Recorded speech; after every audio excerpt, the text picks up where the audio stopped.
usapan ng prerequisite, kinakailangan daw yung kasali ginawa sa isang publikong lugar at sinaksyan ng dalawang saksi at higit pa. Of course, hindi considered naman as public place. Halos araw-araw, marami kami kinakasal dito eh. Kanina umaga lang, alam ko may kinasal dito eh. So, ibig sabihin hindi considered as public place kasi nga, event venue to, kainan, so public place.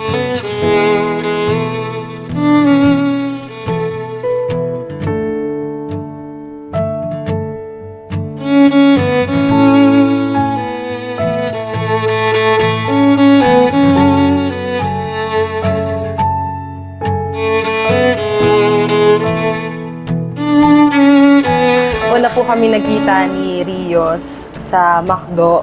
Actually, late siya ng 1 hour. Tapos, syempre, as early bird, ginawa ko, nag-prepare ako, umorder na ako agad ng drinks namin. And ang first impression ko, sabi ko, wow, ang galing naman ito. Umiinom siya ng brewed coffee. Yun pala, nahiya lang siya na inumin yun. Kasi di na nilagyan ng kahit ng asukal or creamer.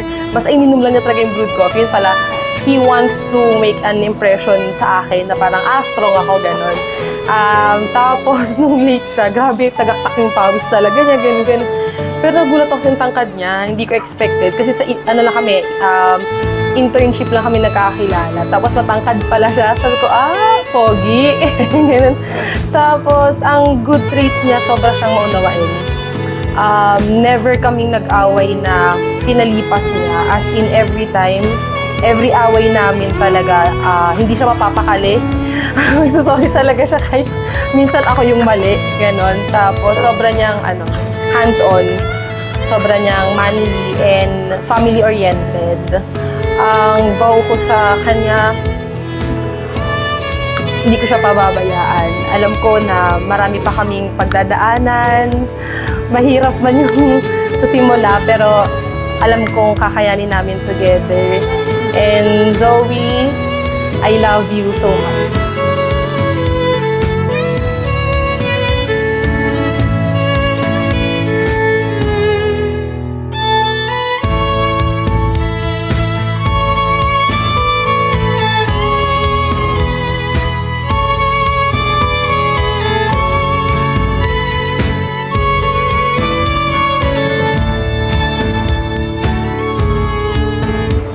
Nagkakilala kami dun sa internship namin before. And nung first meet namin, nag-decide kami magkita dun sa McDo, sa May Panay Avenue. Close na siya ngayon.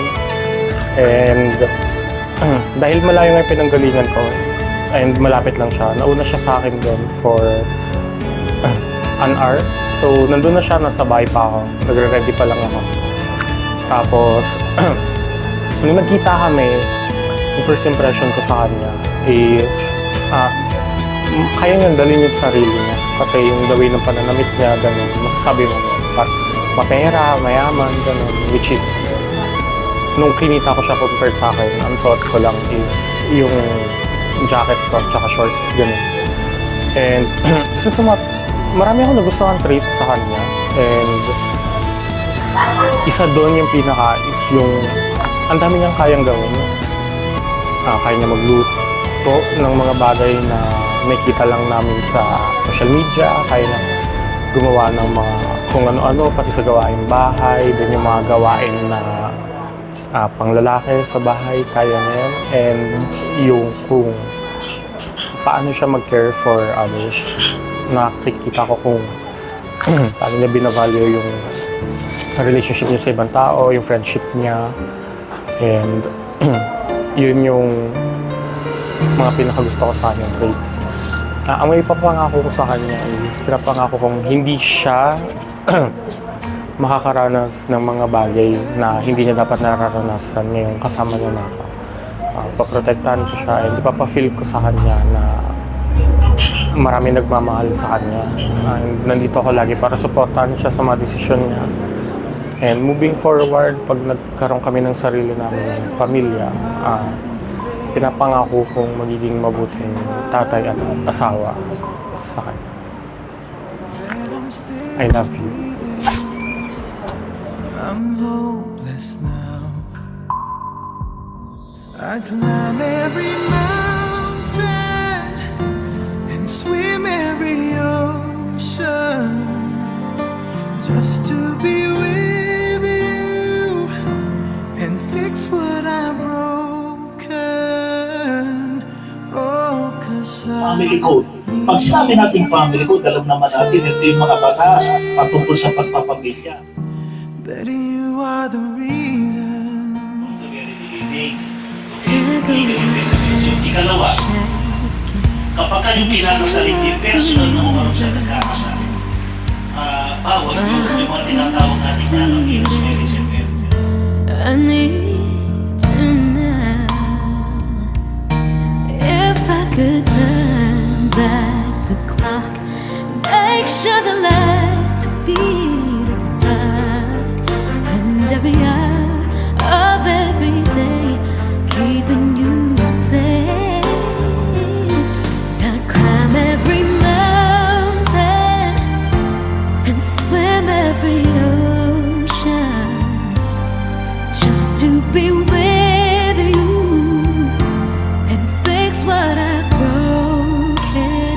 'Cause I need you to see that you are the reason. I don't wanna fight no more. I don't wanna hurt no more. I don't wanna try no more. Come back, I need you to hold me. Closer now, just a little closer now. Come a little closer, I need you to hold me tonight.